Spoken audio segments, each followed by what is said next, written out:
Hello and welcome to newsclick. Today we have with us Professor Greg Ruiters, who teaches in Rhodes University, Grahamstown in South Africa. Greg, good to have you with us. You have been a student of South African politics and a participant for quite some time. At the moment, it appears that the ANC has adopted more or less a neoliberal agenda for South Africa. Do you think this can last? Do you think there's a chance of reversal, particularly with now President Zuma? I'd say it's the last 2 years there's been a very positive signs of a move away from neoliberalism. The high point of neoliberalism was the presidency with Mbeki. Thabo Mbeki represented that kind of high point of neoliberal state policy, and then I think there was never really full acceptance within the ANC of Thabo Mbeki's agenda anyway. He sort of basically smuggled it in and got people into a room and said, this is what we're going to do, it's neoliberal. And in fact he said, call me a Thatcherite if you will. He was quite open. He was very, he was quite arrogant about the whole thing. If you want to call me a Thatcherite, fine, you know. I'm not bothered, we're going ahead. This was in 1997 with the adoption of something which people popularly call GEAR, Growth, Equity and Redistribution, which in a way undermined the entire thrust of what was the RDP, the Reconstruction and Development Program, the ANC's original election manifesto when Nelson Mandela was released, you know, and there was the first election. But now what's happened, there's been a kind of revolution, if you like, against neoliberalism that has basically played out within the ANC and the broader ANC alliance, which is the alliance of the ANC, the SACP, which is the Communist Party, and the very well organized trade union movement there called COSATU, the Congress of South African Trade Unions. COSATU never accepted this line. So from about 2001 there were marches in the street against Mbeki's policies. South African Municipal Workers Union, for example, one of the most strident opponents of neoliberalism and privatization, have been constantly at war with the ANC. So I think within the ANC this tension eventually was uncontrollable, and it overflowed in 2007 in December when the ANC had its conference, and Mbeki was told to leave. He was told, pack your bags, sorry. You know, you don't represent the aspirations of the movement, and we've never accepted neoliberalism and all these cuts and the kind of policies. So we were all very hopeful that Zuma would in fact be represent a whole new policy space, as people said. Well, finally we're back to, like, you know, redetermining our own future, and there are possibilities and policies can be rewritten, and in some respects policies are being rewritten. For the first time now people are talking about the national health insurance for everyone, so that anybody can walk into any facility if they're sick and get a basic treatment. And the private sector is very, very worried about that, all the big medical aid societies, private hospitals, you know. So yeah, there's that. There's a lot of wild kind of rhetoric going on about nationalization. There's some elements in the ANC calling for nationalization. And so the situation is pretty wide open, but there's very little actually happening.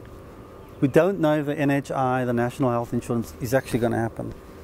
So there's been some, I think it's been positive in small senses, but in the larger sense, people feel there's no hope. You know, we lost 1 million jobs just in the last year, you know.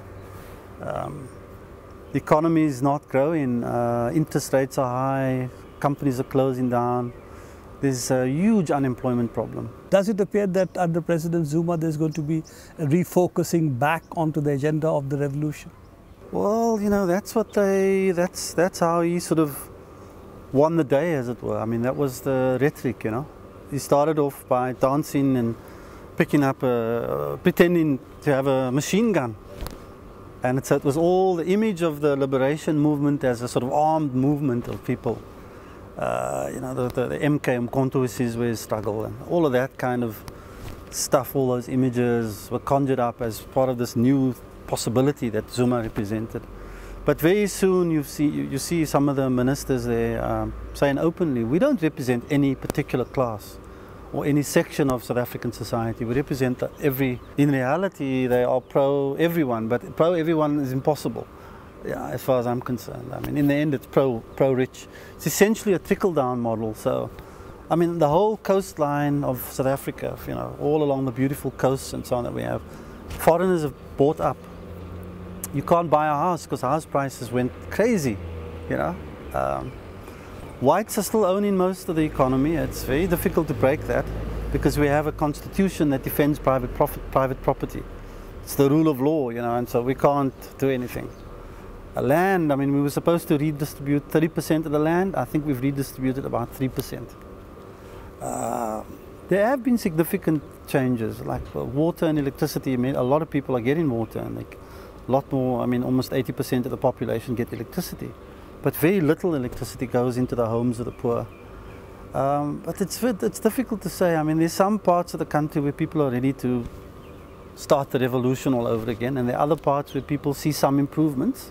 In rural areas, people are seeing slow improvements, and they're very happy, you know. So the ANC still gets a heck of a lot of support. Well, the real issue, I guess, would be that within South Africa, there is really no political option outside the ANC. So if there has to be a change in the current configuration, it has to be within the ANC. And that's really where the dynamic would play out, at least in the near future. Because, as I see it, South Africa for the foreseeable future is going to vote ANC because that's what brought them what they see as liberation from apartheid regime. But again, there is no single ANC. There are different ANCs, you know, and different traditions contending for hegemony in the ANC. There's the left, represented by Cosatu and the Communist Party, who are ANC. And then there's a whole bunch of, unfortunately, they may even constitute the majority in the ANC, of just kind of crass, you know, accumulation strategies. Primitive through accumulation this, you know, of capital using the state. People are using the state as a it's vehicle. here in India too. Yeah. And it's people are in a hurry, you know, they're getting old, they're close to retirement, they've been poor for too long, and they want to be rich, really, seriously rich very quickly. So there's huge competition within the ANC, and in some cases it's become violent.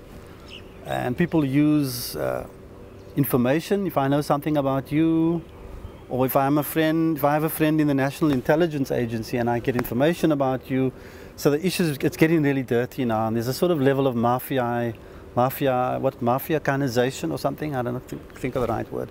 If you really look at it, if you are to the left in South Africa, which I believe you are, yes, what would you see as a future for the left movement there? I think it was always a question in my mind anyway, about how the democratic revolution or struggle would link with the socialist revolution. And South Africa has an extraordinarily powerful and well-organized working class. And in the early 80s, there was a strong movement and a feeling that the workers should lead the democratic struggle so that they could proceed to the next stage of transformation, which was to look at the issues of material wealth and redistribution and so on. Now, unfortunately, that sort of got lost along the way, but there's a strong move now, and people are discussing what would be the best form, tactically and so on, institutional form, to continue the struggle to the next stage, you know, to talk about the real redivision of wealth and the real social questions in the country, because it's essentially a racist society. I mean, whites wall themselves off and they create their own private, you know, utopias with security guards everywhere and gated communities. Gated communities. It's just a kind of racialized landscape with some minor little changes, some blacks moving in here and there, you know, into a white area, but it's exactly the same spatial arrangement. The geography is the same, the racial, social geography. And it's unsustainable. I mean, you can't have a new South Africa where there are blacks living over there and whites over there. It's gonna, you know, and in fact, the whites are setting themselves up. Whites and wealthy people are setting themselves up for another revolution because they're so greedy, they're so recalcitrant, they don't want to think positively about how they can share things with people. As soon as you move poor people anywhere near the rich, there's an outcry about property prices, and this is not, you know, this is you're contravening the Constitution and so on and so forth. So I think the issue of private property, of social geography, you know, these questions of socialism, of popular control over the means of production, these are really big things, and it's alive. And the issue in the country is, do such people, do the socialists go out of the ANC with another party, Do they stay and fight, and for how long, and what's the right moment to make a break? Or can they take over the ANC? And this is the Zuma, if you like, the Zuma tactic was that let's put Zuma in power and see if we can, as it were, take over the ANC and transform its character, its class character. That may still be an option. But it's an exciting country with exciting opportunities, and I think a very militant and a very confident working class youth, and people that are not scared to get off their backsides and toy and demonstrate and do stuff. I mean, there's a lot of vitality in civil society, and I think that gives one a lot of hope, you know, I think is... Thank you very much, Greg. Yeah, thanks. Thank you very much. I can visit you in South Africa and we can have another discussion on that. Thanks.